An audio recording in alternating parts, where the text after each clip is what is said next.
sont montés. But de Georges Weah qui ouvre le score après 33 minutes en première période. When you look at his life, and I think the life of this guy is a real film.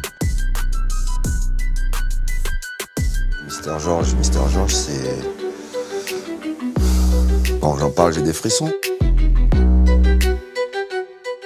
Aujourd'hui, on va parler d'un des meilleurs numéro 9 de l'histoire du club, Georges Weah. L'attaquant libéré, il a passé 3 saisons à Paris au début des années 90 et il a marqué tout le monde se souvient de lui. Et en faisant mes petites recherches, j'ai appris que Paris avait plus Weah dans la peau que l'inverse, mais ça on en reparle après. Et on va commencer par raconter son histoire avant, pendant et après le PSG, qui aura quand même été une étape importante de sa carrière. Georges Weah est né en 1966 à Monrovia, qui est la capitale du Liberia. C'est dans cette ville qu'il grandit et il est élevé par sa grand-mère dans le bidonville Gibraltar. Forcément, c'est pas rigolo tous les jours. Il doit faire des petits boulots pour aider sa grand-mère, et niveau football, c'est sur le stabilisé du quartier de Claratown qu'il va montrer tout son talent. Comme souvent dans ces histoires, il va sillonner les clubs les plus importants du pays, comme les Young Survivors, les Mighty Barrel ou les Invincible 11. Il rejoindra ensuite le Tonnerre Yaoundé au Cameroun, qui va lancer véritablement sa carrière. Et à ce moment-là, on est en 1988, Claude Leroy est sélectionneur du Cameroun, qui va souvent voir jouer le Tonnerre Yaoundé. Remarquant son talent, il va le mettre en contact avec l'AS Monaco. Il a 22 ans et s'envole pour Monaco, il va pouvoir montrer tout son talent à l'Europe.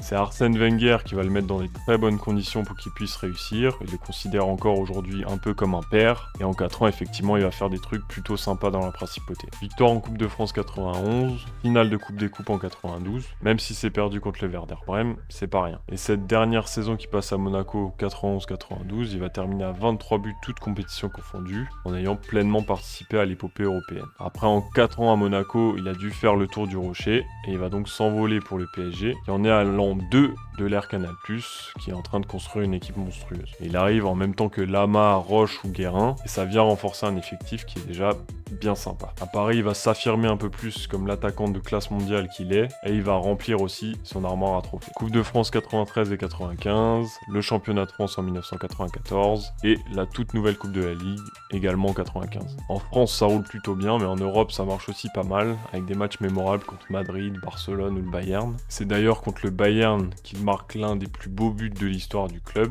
Je vais pas le mettre là maintenant dans la vidéo, par peur du strike, mais je pense que vous l'avez en tête. Il fait un véritable festival, dribble tout le monde, il est inarrêtable, il est rapide, technique, puissant, c'est tout ce qu'il décrit, et c'est aussi tout ce qu'on recherche chez un attaquant. Mister George, c'est 137 matchs au PSG pour 55 buts, il va laisser une grosse empreinte chez les supporters, mais aussi sur l'Europe. Je dis ça parce qu'en plus des buts de fou, il est encore détenteur aujourd'hui du record de buts sur une seule campagne de Ligue des Champions avec le PSG, 8 buts en 95, record qui sera égalé par Zlatan en 2015. Et par l'intersaison 95 au Milan AC, c'est une saison où il va remporter le Ballon d'Or, et on va pas se mentir, il passe la partie la plus importante de la saison au PSG. Il devient à l'époque et encore aujourd'hui le seul joueur africain à avoir soulevé ce trophée. Mais comme je disais en intro, il garde pas un souvenir inoubliable du PSG. Pour une première raison, c'est le fait que des supporters entre guillemets ont mis une banderole raciste à son encontre pour son dernier match au parc. La banderole disait "Weah, on n'a pas besoin de toi", avec des croix celtiques et des S de SS. Leur revoir est pas super sympa. La deuxième raison, c'est le fait que la direction ne l'a pas considéré quand il voulait faire son jubilé au Parc des Princes en 2005,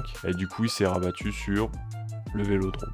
J'imagine qu'il garde pas que du négatif du PSG où il a vécu de sacrées émotions, mais ces deux épisodes-là font qu'il s'est quand même plutôt éloigné du club. On peut pas trop lui en vouloir pour ça, et ça je l'ai découvert en écrivant cette vidéo. Dommage c'est sûr, mais je pense que les supporters qui l'ont vu jouer à Paris gardent un souvenir énorme de lui, même s'il est passé par l'OM et qu'il a fait son jubilé à Marseille. Il a quand même beaucoup de respect, surtout quand il parle de Nasser, et comme ses fils sont passés par le PSG, surtout Timothy qui a joué en équipe première, il a dû quand même garder un œil sur le club. Bref, on va reprendre le fil de sa carrière. Comme je disais avant, il arrive à Milan en 95 et il va y rester jusqu'en 2000. Il va être pendant ses 3 premières saisons le meilleur buteur du club, mais il va pas trouver le titre européen qui était sans doute venu chercher. Partira ensuite direction Chelsea à 34 ans, fera un court passage par Manchester City. Il avait toujours du football dans les jambes, mais il était un petit peu cramé, comme l'explique Franck Leboeuf. Et il était frire. Il pouvait jouer qu'un quart d'heure. Mais par contre, pendant un quart d'heure, il te racontait tout ce qu'il fallait, il te faisait toutes les musiques à tous les défenseurs. Mais un quart d'heure. C'était extraordinaire de le voir jouer. Il rentrait, il nous a mis combien de matchs il nous a fait gagner à la fin. Il ira ensuite à l'OM en 2001, il va aider le club à se sauver de la relégation.